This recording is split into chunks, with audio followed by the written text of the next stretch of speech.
right, episode 7 of The Drop, coming in hot. May 8th, Friday. We are headed into week 8, but we are in week 7 right now. MK, how's week 7 been treating you, my friend? Week 7 is going good. No complaints this week, really. Wow, no complaints. I mean, there's always complaints, but I'm just trying to stay positive. I was gonna say, like the last couple of weeks I've been so negative. When we start off, I'm like, oh, I'll go a little bit positive this time. I mean, there are always complaints, but I'm not going to complain. But I'm not going to complain. I'm not going to complain about that. All right, no, that's good. We have a phenomenal guest in the house with us today. We're going to get to in a few minutes. Can we first talk about 3 words? Actually, 4 words. Okay. 5 in a row. Yeah, 5 in a row. Kunz Quarantine Kahoot number 11, which I realized I had miscounted the last couple weeks. We went from 9 to 11 last night. That's okay. That's fine. Yeah, I mean, it was in your wheelhouse, art terms and techniques. I figured that that you would win that one. Yeah, I hope that wasn't a softball lob. It was. I had to get myself back in the game, but you did a good job on that one. And the next one I think is going to be a challenge. I think that you'll win the next one, but it's going to be a challenge for everybody. I felt very good going in last night. Yeah. Our terms and terminology. If you didn't win that, I mean, I'd be out of a job probably. Yeah, you'd be out of a job. That's for sure. Can we also touch base a little bit on watching your story last night on your Instagram? Lot of drama last night. Can we talk about how you have infringed upon the rights of one esteemed Mr. Bill Kunz and his right to light his house? Listen, what is that about? His house is across the street from my house. My dad lives across the street. I'm sitting in my TV room. I look out the window. The light in his office is usually on. It's usually a warm light bulb. But last night, it was a combination of a warm light bulb and a cool. So there was a blue outer glow happening around his window. And I cannot accept cool lighting. So I had to text him right away, tell him to turn his office light off, get rid of the cool light bulb. There is something severely wrong with you, I think. I did not want to see that from my TV room. So I think there's something severely wrong with you on that. Good news coming in this week on 2 levels. First off, before I forget, it is Mother's Day on Sunday this week. Very good. Happy Mother's Day to all the mothers. Yes, happy Mother's Day to all the phenomenal moms out there, including our guest today, who we're going to get to in a few minutes. And I know my mom is listening in right now. We were able to procure someone this week to cut her hair. Very nice. I would have done it. As you can see, I kind of jumped in on that. So I feel pretty good about myself physically this week. Finally, some light at the end of the tunnel. I no longer feel like I'm living in a train boxcar, so that's a good feeling. So that's one good thing this week. And then yesterday we finally got my 2 younger daughters to ride their bikes. That's a big deal. We got them to learn how to ride their bikes in basically 2 hours. That's 2 hours, but not to mention the years before those 2 hours. Exactly. But it was like, let's go. We're doing it. This is the time to do it. So and now they're obsessed with it. So that's a good great. Thing. That is good. 2 good things on that front. Yes, absolutely. So yeah, we're good to go with all of that kind of stuff. So now that we've gotten all the banter out of the way, the Tracy Piper from San Francisco, California is with us today. Hello, Tracy. Hi. How are you? I'm good. I just did a big mural yesterday and I've been just busy, which is crazy during a quarantine. Yeah. How is this is back-to-back Bay Area artists. We had Aaron from Oakland, California last week. Tracy is in the San Francisco area. How is San Francisco holding up right now? I mean, we're doing pretty well. I think, London Breed, our mayor, kind of acted quickly. And so we went under stay-at-home orders, like very quickly. And so we've definitely flattened our curve. the question now is like, how do we trickle back in without a huge spike? But San Francisco's done well, really well. Good. Now, are you a native San Francisco resident, born and raised? I'm Bay Area. I was actually born and raised in Oakland. So. Oh, very nice. Okay. Yeah. Right. Now I live here. Okay, but still staying in the area. I love the Bay Area, man. Yeah. It's great. Good. Awesome. MK and I have been huge fans of Tracy's work for a long time.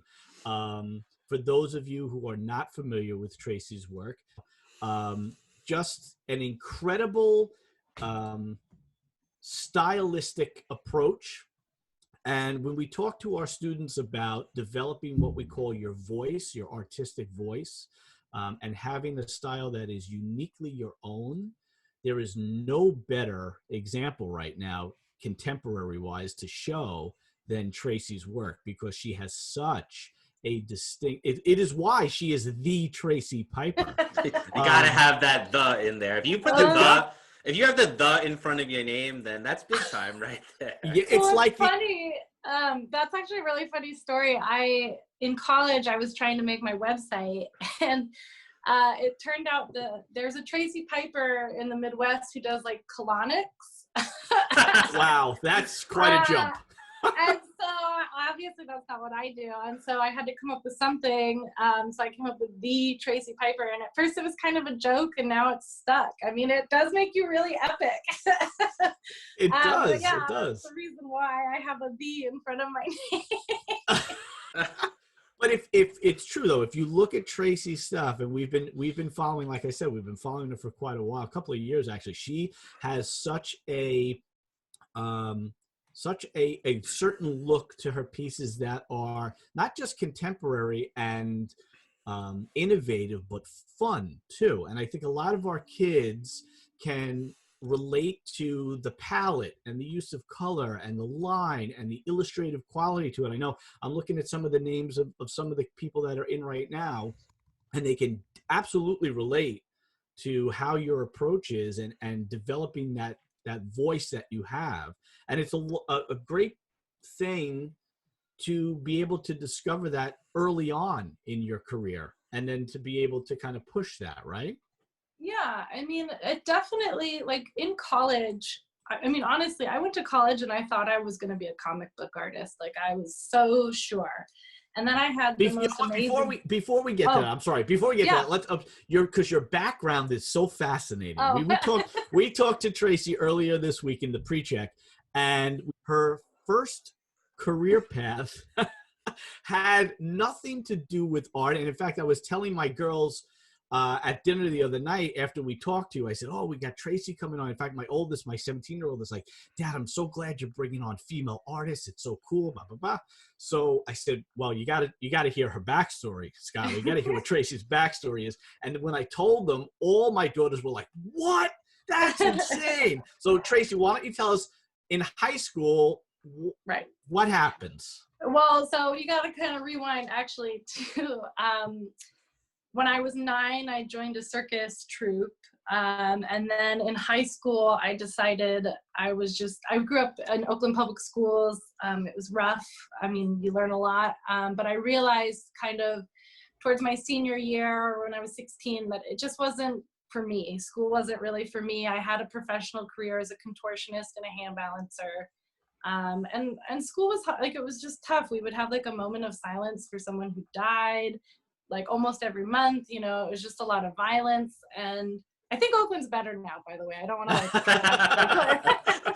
everybody's like, "I'm not going to Oakland." You know, it was really tough. And I just realized I had this career already. I was, performing all over. And why was I sticking around at something that wasn't making me happy, And so I left at 16 and I moved to San Francisco and pursued circus performance. And it was great. So you literally ran away to join the circus.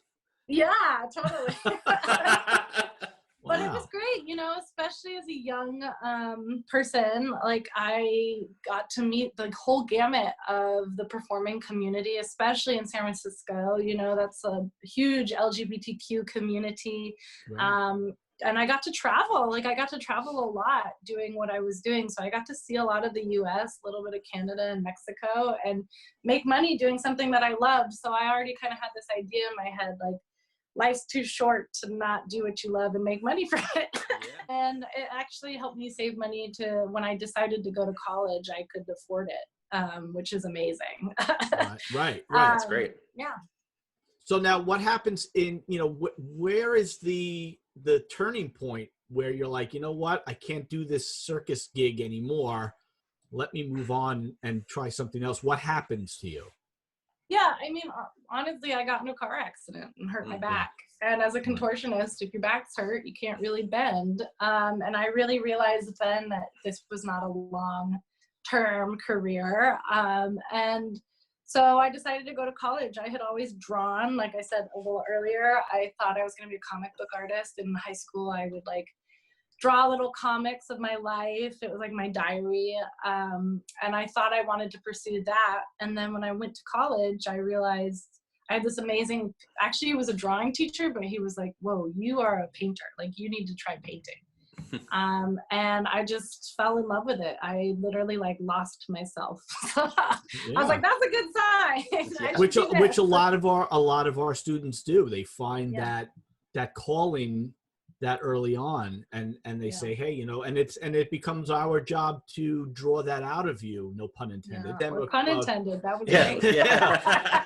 but to give them that guiding, advice to, hey, you know what, you can do this. You should be able to do this. So you have the talent to do this. I think that's a big message to send. Totally. Yeah. Your voice is important. And just my generation and their generation and the generation before me, a lot of people I feel like I talk to and they're like, how do you come up with what you even talk about? Why would I be important? And the answer is because you're in your generation. You have something to say because you're living it. Yeah. And you'll find inspiration from that. And it is important. We need our artists more than ever. Yeah, absolutely. Well, you take the role of communicator very seriously, obviously. Yes. So you're in college. You go to what school for college? Oh, I went to California College of Arts. It's based in Oakland and San Francisco. And I went for illustration and graduated for that and ended up in fine art. But it's a great program. Yeah. So how do you transition from the illustration program? Where does the light bulb go on and say, hey, you know what, I kind of want to do something a little bit more fine art oriented? Probably about halfway through college, I was running out of money. So I started working for a video game company, just doing tech art.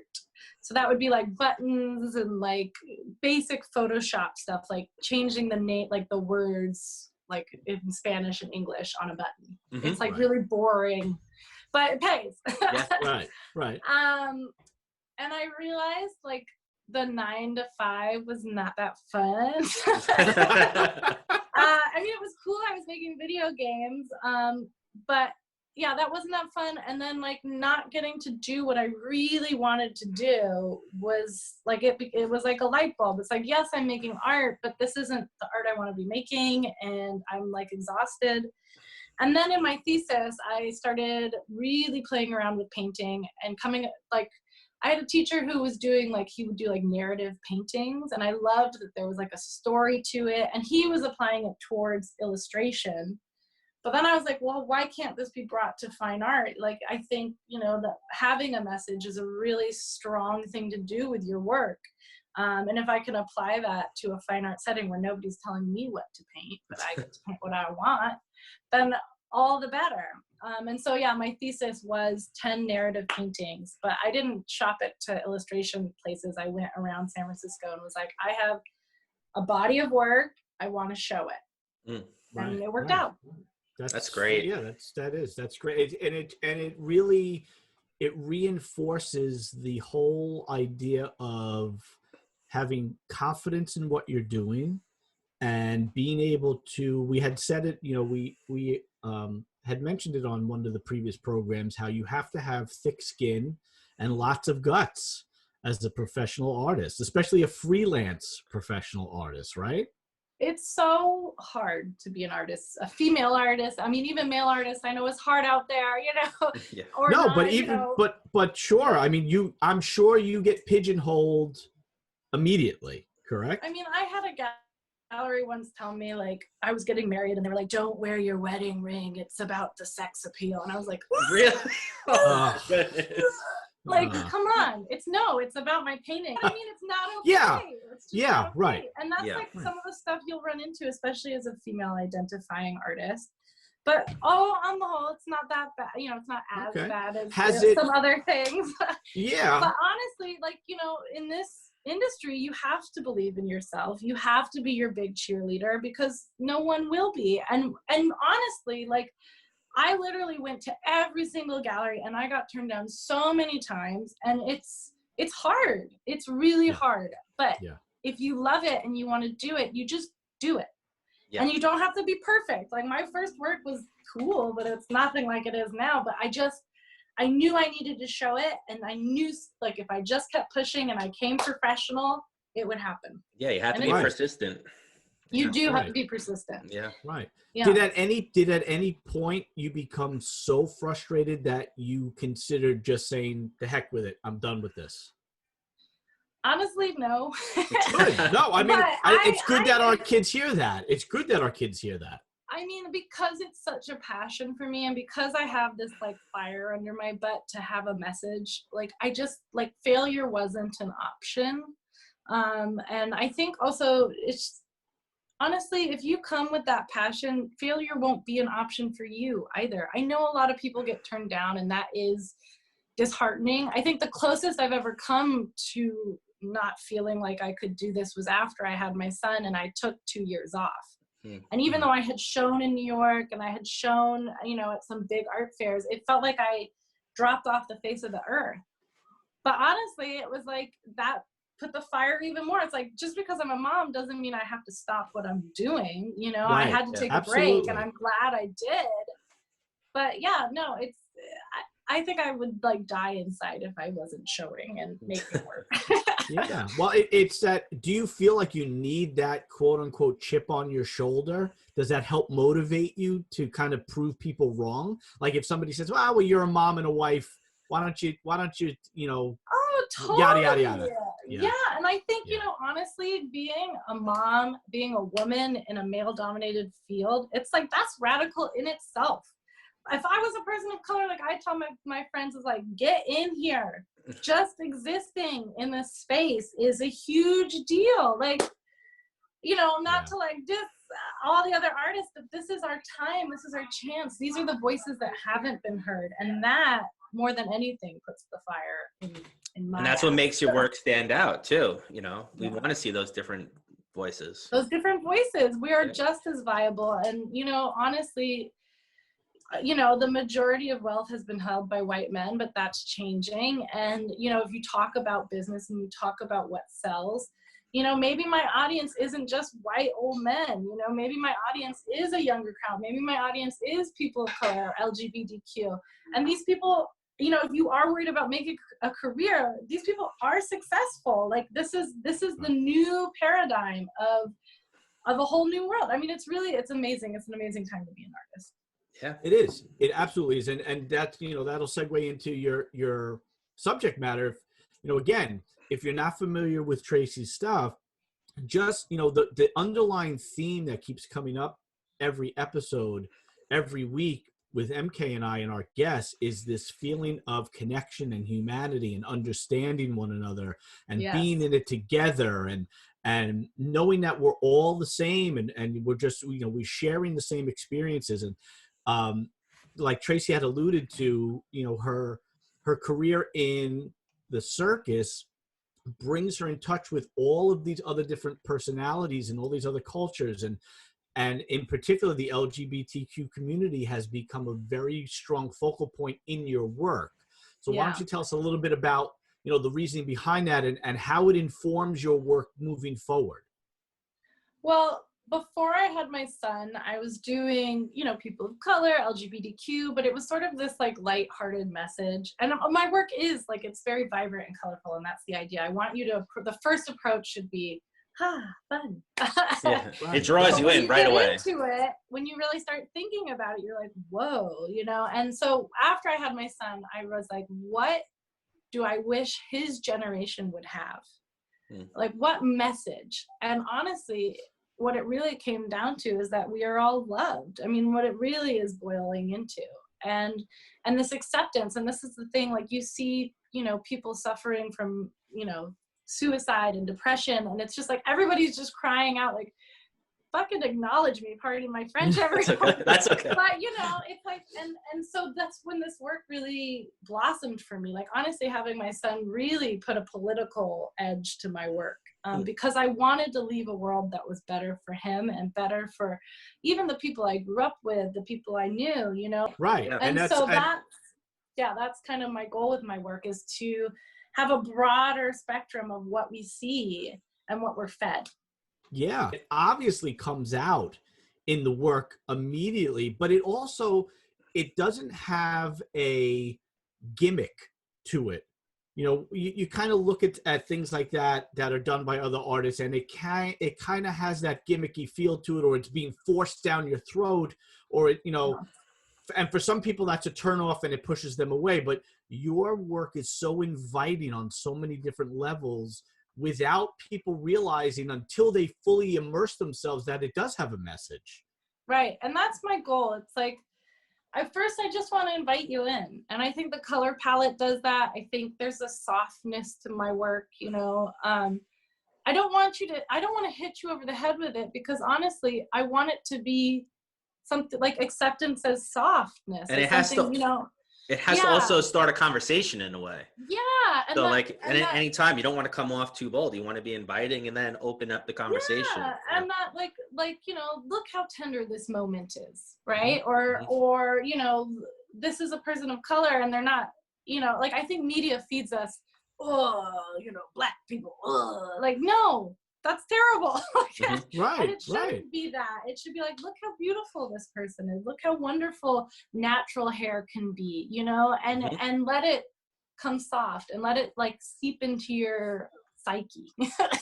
Yeah. Do you think that with everything that's going on right now and everybody kind of suffering at some level, that maybe the silver lining to everything that's going on here might bring us to that level of understanding and acceptance?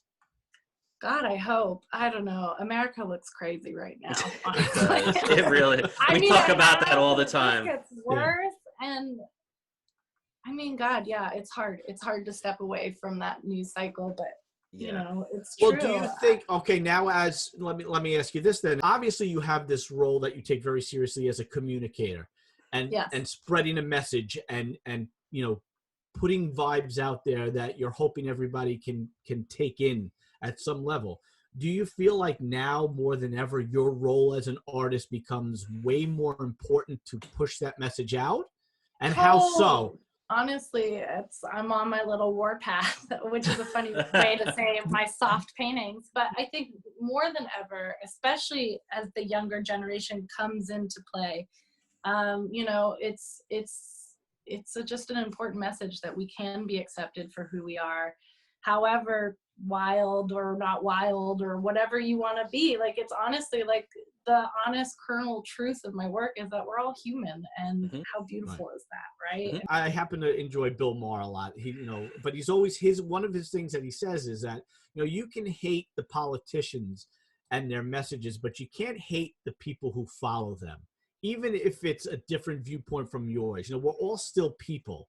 Yeah. So accepting people's viewpoints and just being understanding of it and respectfully disagreeing is more of what we should be doing. I think your work allows people to have those respectful disagreement conversations. Honestly, I think, you know, in a lot of ways, people who don't necessarily agree with everything that I do, they'll be kind of taken in, and then they have to reevaluate, like, what is it about this work that I like? I remember I was showing in New York, like, God, a long time ago. And I had a show, and I had two men on a painting.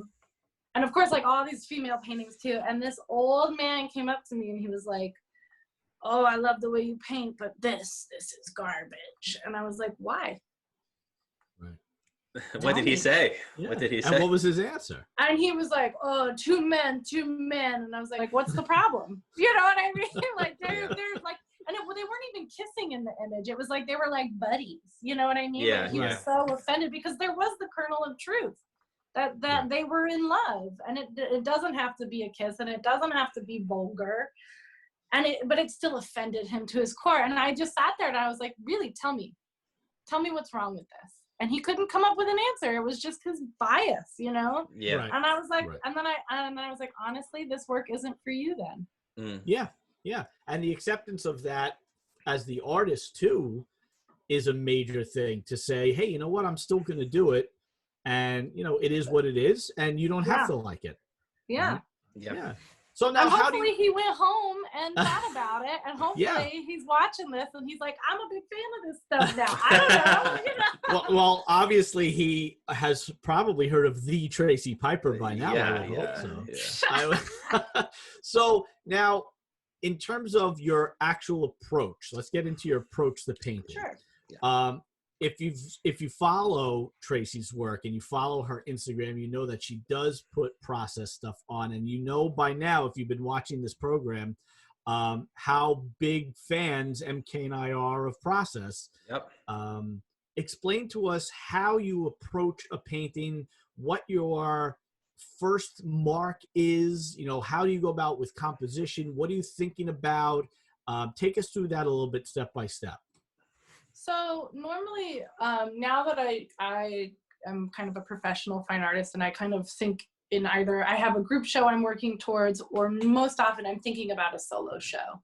So I come up with a concept. A lot of that is like very organic. I do a lot of like journaling, and I'm like, what am I thinking about? You know?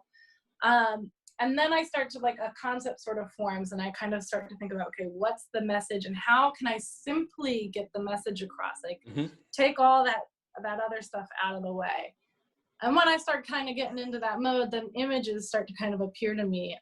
I know this maybe sounds hooey-dooey, but I definitely like have dreams where I'm like, oh my God, that's the image. But I live and breathe this stuff, so I'm not surprised. Yeah, right. And then in terms of actual painting process, I hate white canvas. I hate a white piece of paper. I started doing this in college where I would just like spill something and be like, great, let's go from there. Yeah. Yeah. Because honestly, you can I mess up my canvases and then I just fix them. It's easier to fix something than to like come with this idea of perfection at the beginning, right? Yeah. And that's kind of where my style was born. It's like, okay, oh, look, that looked good. Okay, now add to that and fix this here and do that there. Oh, a painting. Yeah. But that's just what works for me. You know, I know a ton of people who start tight and finish tight, you know, and like they're just like very precise. That is not my deal. Well, yeah, you can't get that same look and feel that you have by being precise. But it's also nice that the contrast in your work with that unpreciseness with the color in the background and then the black, that tight black line. Yeah. It almost like comes into focus from beginning to end, which is awesome. I mean, honestly, my paintings look like a hot mess until like the last 10 minutes. Are these paintings are done one at a time, or are you working on several at a time? Or I'll do the backgrounds. Like I'll do like a chunk of background, just whatever's. And then, yeah, I mean, I don't finish a painting in 3 hours, but that's like, I got 3 hours to paint. You know, and then that's the chunks that I have, right? So, but honestly, I have become faster as I've gotten older, and I'm like editing myself, you know, I'm like, and I also have my tips and tricks now of like, okay, this is how I pull this shape out. I start with this base and then I go here, and that's just from experimentation. Yeah. But yeah, I mean, and then sometimes paintings come really fast, and sometimes I like struggle for days and days on end, and I'm like, I hate this thing. But then it comes out good. Yeah. So it's worth it. Well, that's a good thing. Yeah. Again, another great message for our students to hear is that you're still a student yourself, essentially. Oh my God. You know, honestly, I hope I'm still learning when I'm about on my deathbed. Honestly, I think that's the beauty of paint, is that you're always learning. You're always looking at something different. I mean, the beauty of any art, right? it should be interesting. If I knew what I was doing completely, and I know a lot, but like, it'd be boring. If it was just, it would be like doing those buttons again for tech art. I know how to do it. Yeah. And then it's like, it's not fun. It becomes rote and almost like muscle memory, and your brain is not engaged with it, and it's just not happening. And yeah, that's another underlying theme with a lot of our episodes is keeping that fire. Keeping it fresh, keeping it. I mean, honestly, I love the way my work looks now, but I hope it doesn't look like this in 10 years. I hope it looks, it'll still be me. It's still my hand. And I'm sure I'll never stop being obsessed with color, but maybe I'll go through a blue period. I don't know. Have you ever thought of what your work would look like with a more monochromatic palette? Have you ever thought of discovering that? I've played with it, and I've definitely had many a suggestion. But honestly, I'm obsessed with color, and I love the way it vibrates when you put, orange and blue next to each other. It's like, right. How do you feel like being that you are an exhibiting professional right now? Do you feel pressure to make work that fits into what is being quote unquote asked for lack of a better term, or are you seeing that your work is drawing the audience in on its own? Do you ever feel pressure to produce for a certain crowd or an audience? Does that ever come into play? I mean, honestly, you have to ask yourself why you're an artist, right? So I'm answering a question with a question, I guess. Which is fine. Yeah, like, why are you making your art? And I have nothing against the people who are making art just for a profit, who, want to do Marilyn Monroe after Marilyn Monroe because it sells, and I get it. And we all have stuff we got to pay for. But for me, it's also about making this message, right? And making that change. I did a show during Art Basel at Spectrum, which is one of like the satellite fairs. And I had this piece of this natural woman with like natural hair, black woman. And this man came around the corner, a black man, and he was looking at the piece and he started to cry. And I was like, are you okay? And he was like, this looks like my mother. This looks like my daughter. Yeah. This is not tokenism. This is just beauty. And I'm shocked to see this here. And that is why I'm an artist. That is a fantastic message. And that's why, one of the reasons MK and I said we have to get the Tracy Piper on is because you have such a self-awareness about what you want to do with your work and the message that you want to put out there, but also an awareness of other people's suffering and struggles and trying to empathize with that and be a voice for them. Yeah, exactly. I am a white woman and I got my little platform and that allows me some privilege. And if I can rise other people up and even above, great. That's awesome. I think, growing up in Oakland and San Francisco, it really, it opens your eyes. Like, honestly, my story about high school, it's like, that's real, man. Those are real people who are dying from gang violence. I had a friend who had to leave high school because his, dad got arrested and grandma was addicted to crack. That's real. And these are my neighbors. These are people I grew up with. And for them not to have a voice, it's a shame, And so that's, it really, it gives you a unique perspective. And it's awesome that you recognize that and that you see that, that you're seeing these indifferences that are happening and, and opening yourself up to that too. You'd have to be blindly ignorant not to see what's going on. But there are people like that. Yeah. And honestly, I've said this before. I'm like, if you're an artist in 2020 and you don't make work about what's going on around you, even in like a soft way, like I do it in a soft way, like that decision not to do it is also a statement. Yeah, you're right. It's like witnessing something like a crime and not reporting it in a way, and something you're perpetuating it. And honestly, look, I all get it. We all want our palate cleansers of fluffy fluff, and that's fine.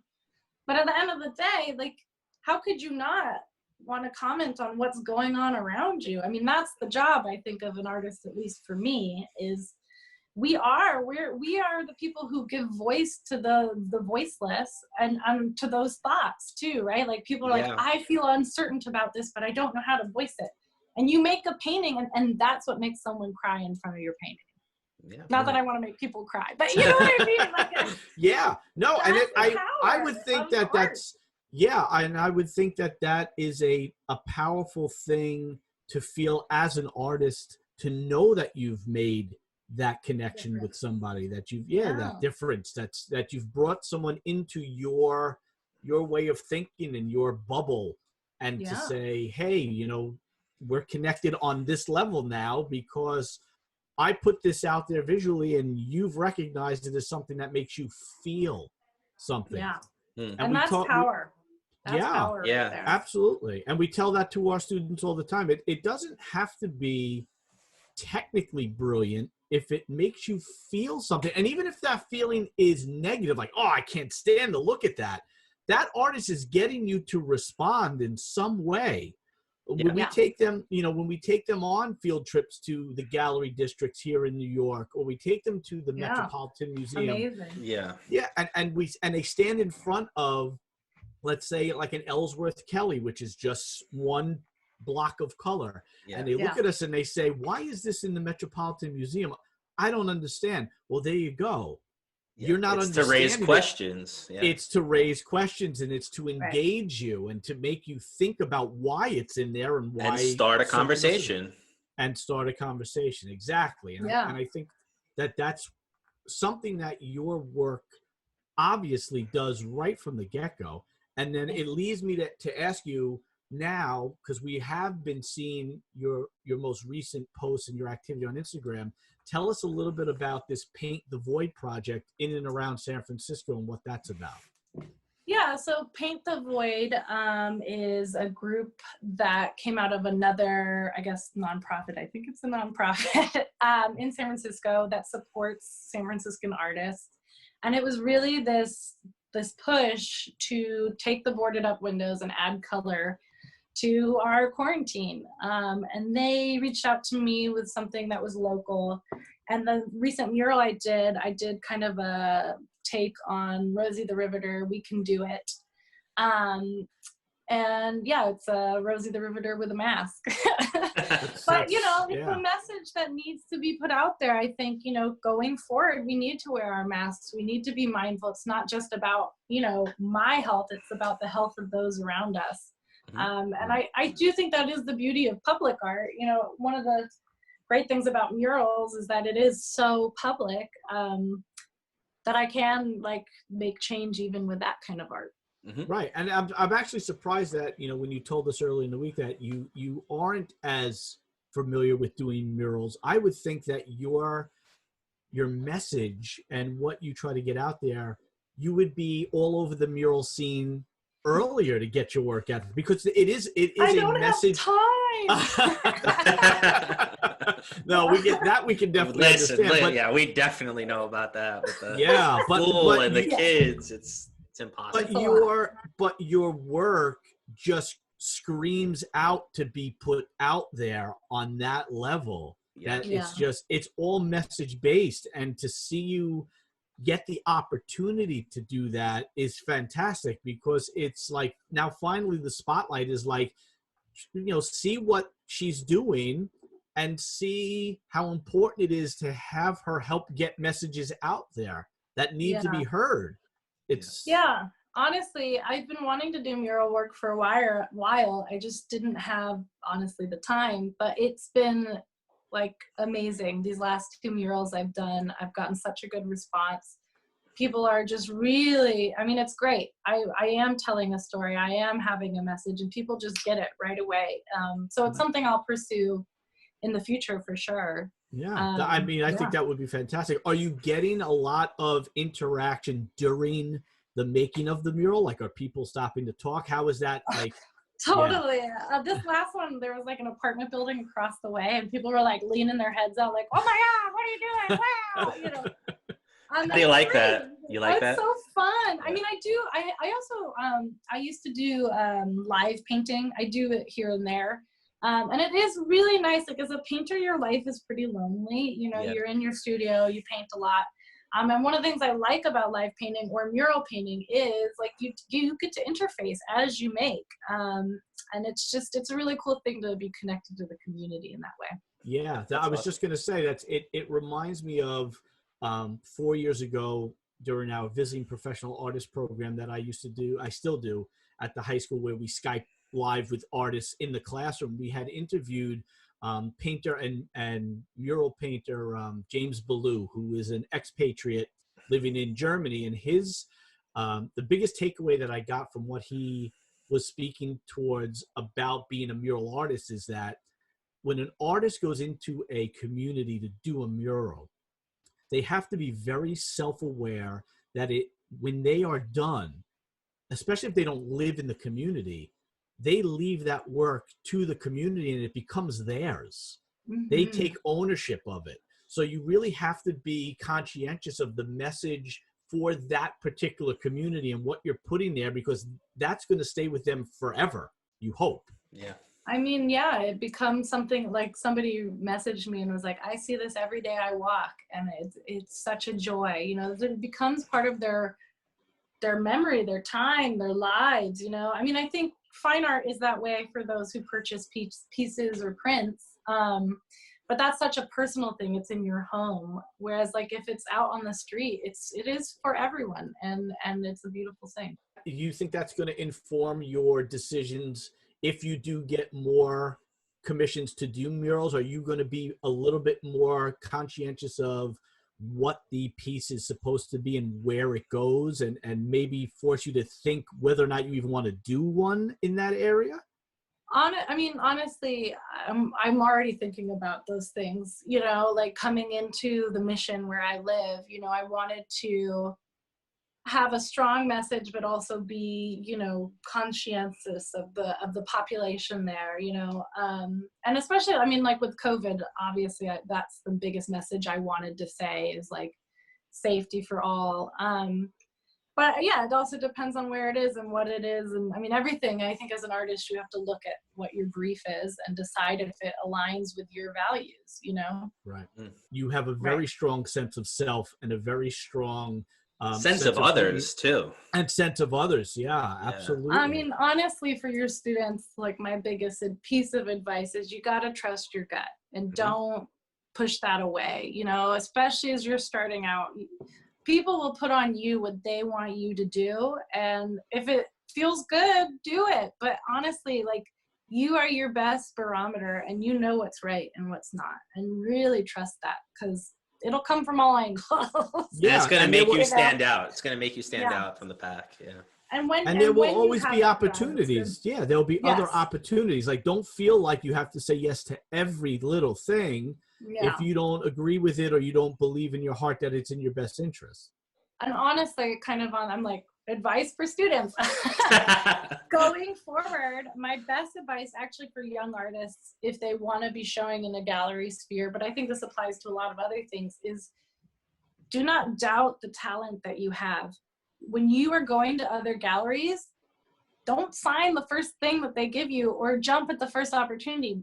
Do your research, because you're giving them something, right? You're giving them your work and they get the opportunity to sell it. So honestly, like if you go into a gallery and you don't see any work that looks similar to yours, like if they can't sell your work, leave. Run. Yeah. Yeah. You know, I know you want to show so badly, you know, I know what that feels like, but honestly, like if they don't know how to sell it, it's wasting your time and it's wasting their time. Right? You need to do your research. You need to look around, get to know the community you want to show in.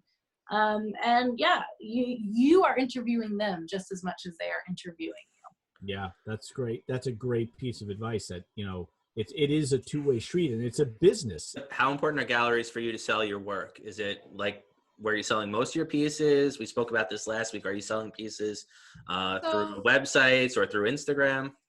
Honestly, now my relationship with my gallery, I'm showing with Voss Gallery, VOSS. I love working with her. It's owned by a woman, which also makes me feel really good. But honestly, like Instagram was huge for me. Instagram, I've sold work on Instagram, like full original pieces for thousands of dollars without people actually even seeing the finish, which is crazy. Wow. Yeah, it's crazy. But it's amazing, you know, and that has been such a huge tool for my career. I do sell some work online. I have collectors who've collected my work before and know the quality, and that even though they're seeing the image this big, they know that what they're gonna get.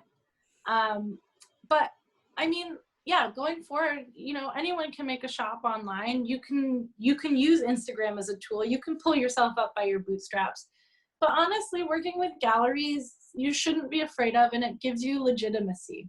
You know, it's somebody else saying this person is worth paying attention to, and it also broadens your audience. You know, right? But there's no one right way to do your career. This is the way I'm doing it. You know, I have a ton of friends who just do murals. I have friends who just show on, you know, just do stuff sales online. You know, I have friends who just do prints. It's like, do what feels right and what flows well. Right. Yeah, exactly. So which will now segue into who are you following and who influences you? Because we talk in previous episodes.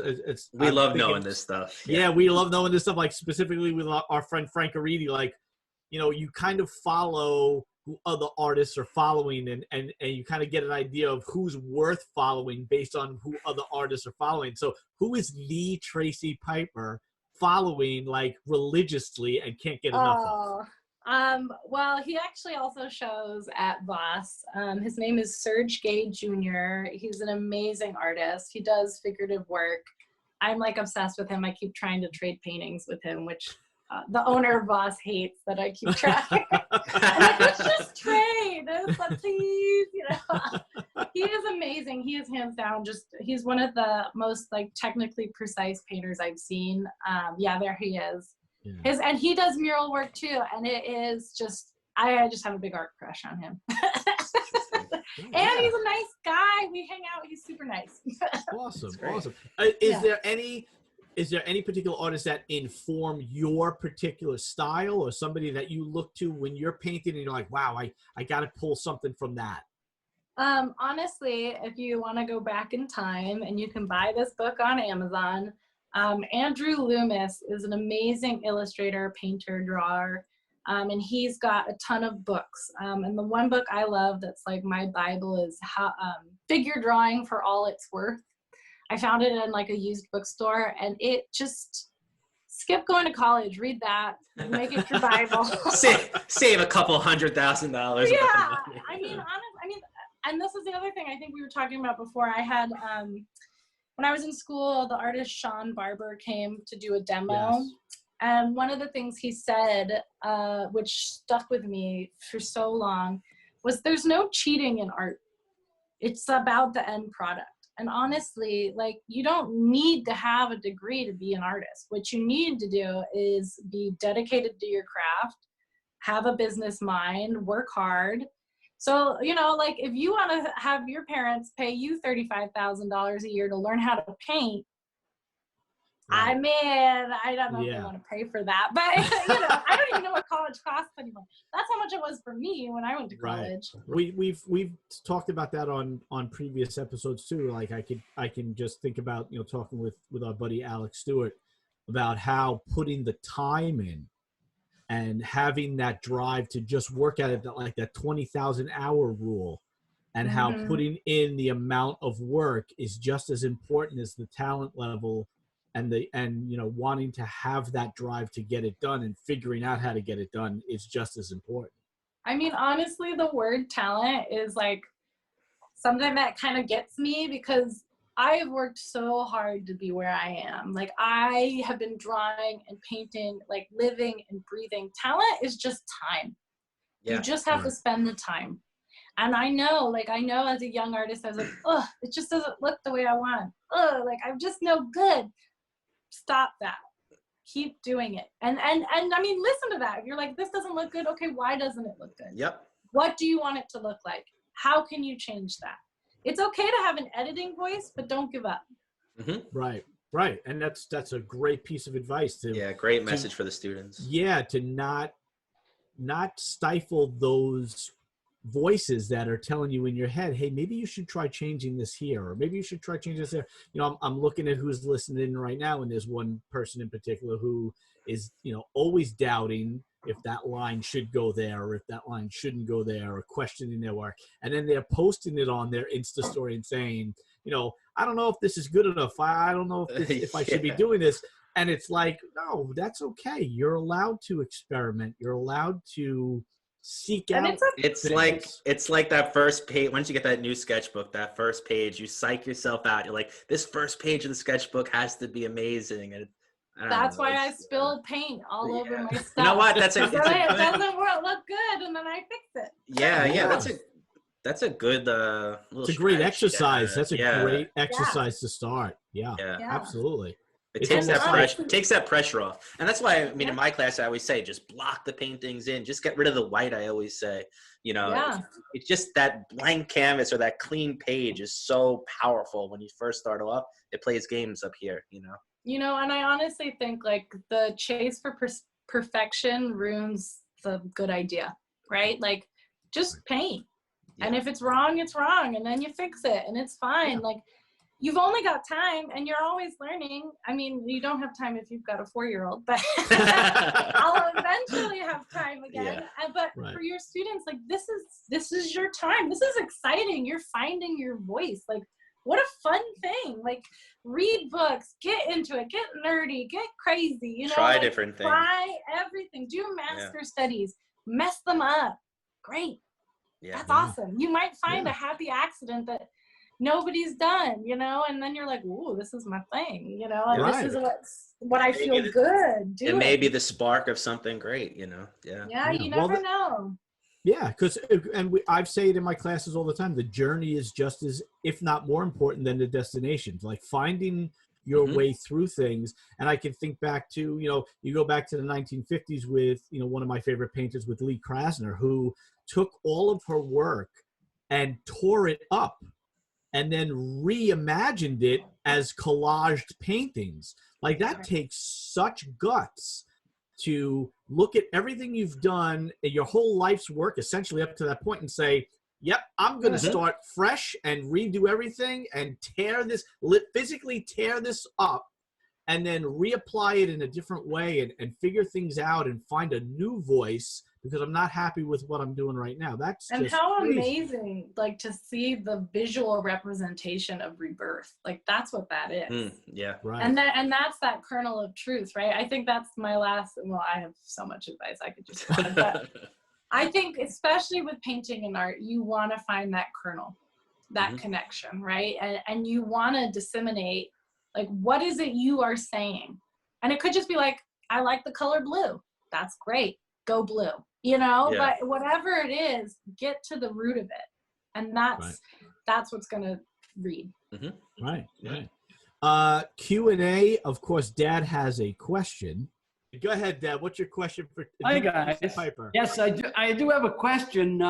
Where do you think you're going with your work, given the whole mess that we're in with this pandemic? Do you think it's going to change in any way?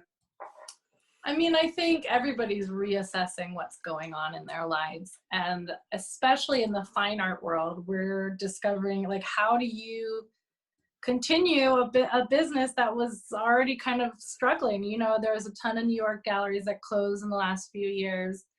The whole dynamic of it is hard. And so now, how do you sell art to people who are at home? And at the same time, I'm realizing, and I think the world is realizing, that art is an essential service. So honestly, I don't know what the next few years look like, but I do know that now more than ever, it's important to paint. Yeah, that's great. Absolutely. And again, another great message that, you know, it's important to stay creative. I mean, obviously, it's been very important for you during this time period to have that outlet. I mean, I'll be honest. The first 2 weeks, I was a mess. Yeah. No, and it's we hear we're still messes. Yeah, we hear from artists and students who are still paralyzed mentally from everything that's going on. It's a constant roller coaster. Right, and that's okay. Exactly. It's absolutely okay. The days are up and they're down, up and down, nonstop. And you know, for me, like, you know, I go through big bursts of painting too. Like I'll go a couple months where I don't get to paint and I feel crazy, but I also call that my marination time. I'm still working, I'm still thinking, I'm still processing life. And then when it comes to actual time to sit down and paint, like that's all informative. So all these people who aren't working right now, that's okay, man. This is a crazy time. But I can guarantee you, if you have a little bit of an artist inside of you, when you're ready to come back, you're going to have a plethora of things to paint about. Yeah, absolutely. It's, once again, it is time flies. It is over an hour of talking. You know, it's 7th week, lucky number 7. MK, can we get any luckier? No, we can't. Guests? We can't, especially for this weekend, Mother's Day weekend. Working artist, it's been a strong, powerful woman. It's great. Yeah, after you have that, not just that drive, but that message of self-confidence and believing in yourself and accepting yourself and making other people accept you for who you are. I mean, I'm not going to pretend I don't have my hard days, but at the end of the day, you know, you really gotta push. Just one last question. Where does that self-confidence come from? Is there somebody in your life that instilled that in you, or is it just something you were born with, or? Honestly, probably performing in absolutely almost nothing and sitting on your head for a living. Yeah. All right. You know, being a circus performer, it takes an amount of chutzpah. But were you like that? But were you like that obviously before that? I mean, my mom says, like, even when I was 4, I would steal the show. So I think I was just kind of born that way. Yeah. But I mean, we all have our self-doubt, you know, we all have our moments. But life is too short. Life is too short to sit in the corner and be like, I suck. Yeah. You know? That's true. Yeah. It's absolutely true. Yeah. Well, we hope that everybody listening in and everybody who's going to be listening in on YouTube will get something from the episode, because I know myself and MK absolutely have, and we have been honored to have you on. And it has been a great experience for us. We're just fans of everything that you're doing, and not just your process though, but the message behind it and the execution of it and the wherewithal to get it out there and tell everybody this is here and this is what it is. And like it or not, it's going to keep coming. And that's a beautiful message, especially now. And bringing people together is what we've been trying to do for the past 7 weeks by doing this. Yeah. Besides keeping ourselves sane, of course. Yeah. That's really the only thing we said. The only thing that's keeping us sane. Yeah. Well, I want to thank you guys as well. Thank you for having me on, and I love what you're doing with your students and with the larger art community. I think you guys have something really strong here. Thank you. We appreciate that. Thank you very, very much. Everybody who's been listening in, again, thank you so much for supporting us and for coming along on this crazy journey with MK and myself. Still working on some guests for the next couple of weeks. We're loving what we're doing, and we're loving the reaction that we're getting, and we appreciate the love we're getting back. So absolutely. Love is in the air, and it's a big theme. Love is in the air. Yeah, it's a big theme with Tracy Piper, and we're hoping that it continues all throughout the rest of this time. So again, be safe. Love one another, take care of one another, look out for one another, and we'll see you on the flip side next week. Tracy, thank you so much. Thanks, guys. God bless everybody. Thank you, Tracy. We'll see you soon. Stay safe. You too. Where did he go wrong?